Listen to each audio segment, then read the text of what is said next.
Hello everybody, I'm the Splintersmith. In this video I'm making a slimline pin out of holly. You can see I've already got it on the mandrel. You can see my little X there, which helps me keep the blanks aligned. I mark that before I start cutting the piece up. I'm just doing the quick roughing, getting it rounded down, getting the edges and stuff off. So as you can tell, I'm doing something different with this video than I've done in the past, which is I'm trying to do some kind of a voiceover to describe what I'm doing in the time lapse. If that's not as good as the music, I apologize. This was an idea given to me by one of the subscribers, so I figured I'd try it out. I'm adding a little grip to the end of this pencil. It's hopefully going to be one of them comfort types, kind of like what you had in school. And then I just wanted the top of it to be very slender.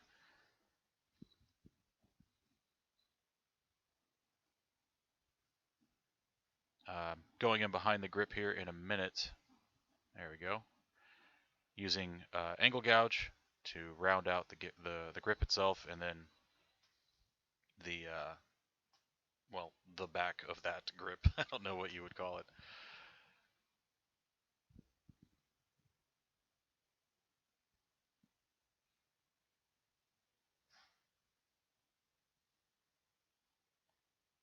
I do a lot of little fine detail work on that just to make sure that it's exactly where I want it.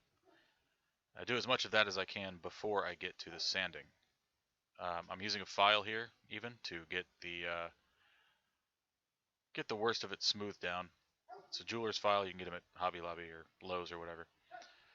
Starting the finishing here, this is a 220 grit.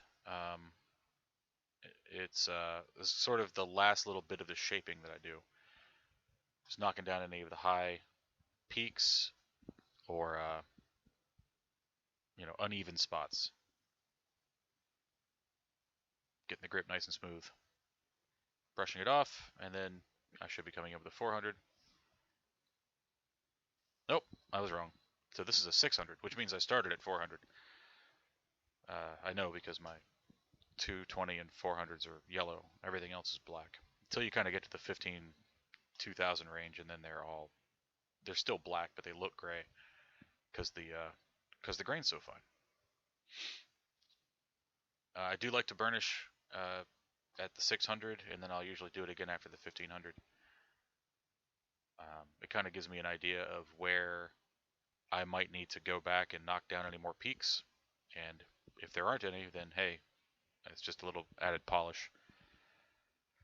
The brush I use is just a regular chip brush. It's natural bristled. That's very important. Acrylic ones will cause scratching.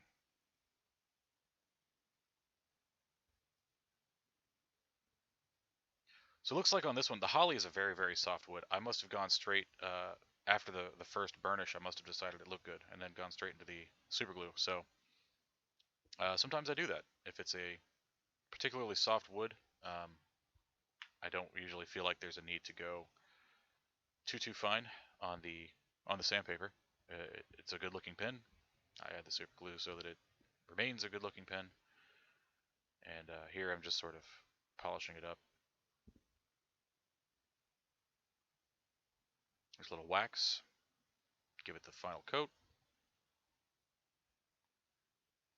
And that'll come off the lathe. It'll go to the assembly table. I always start, when I'm doing assembly, I always start by laying everything out exactly as it is in the instructions. There's always a diagram that shows where all the different parts go. I do that in case any of them end up being confusing. I don't really need to do it anymore for a slimline. I've done enough of them, but it's still just good practice to have something like mise en place. If you don't know what that means, watch more cooking shows.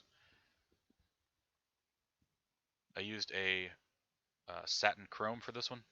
I thought that keeping it all very light colored would make it look nice.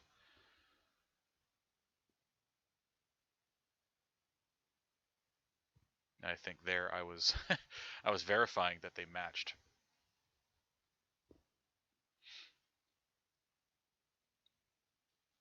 What I'm doing here, why I'm taking it off and placing it down again, is because I fooled myself into thinking that I was going to edit this video to the point that I would have a clean, here's all the pieces moment.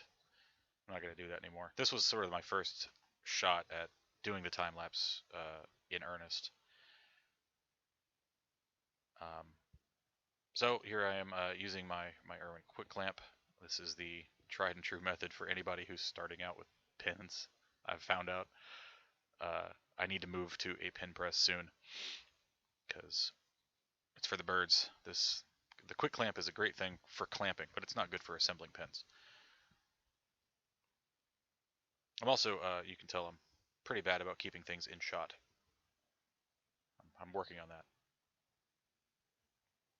So there's the front assembled. It's got the tip in. The transmission and the ink are already assembled inside, and then the ring. Now I'm just putting the clip on with the cap. Oh, one part that I didn't actually talk about. You can see the sandpaper over there on the top left. That's I do sand the ends of the barrels before I start assembly. That's to help keep the super glue from cracking down the line, and to make sure everything lays up flush. And I talked over it, but I was also lining up the grain there to make sure that the pin looks like a continuous piece of wood when you start. And there's the finished product. There's the image that went onto my Instagram. So thanks for watching. There's all my social media. Feel free to check it out. And thanks.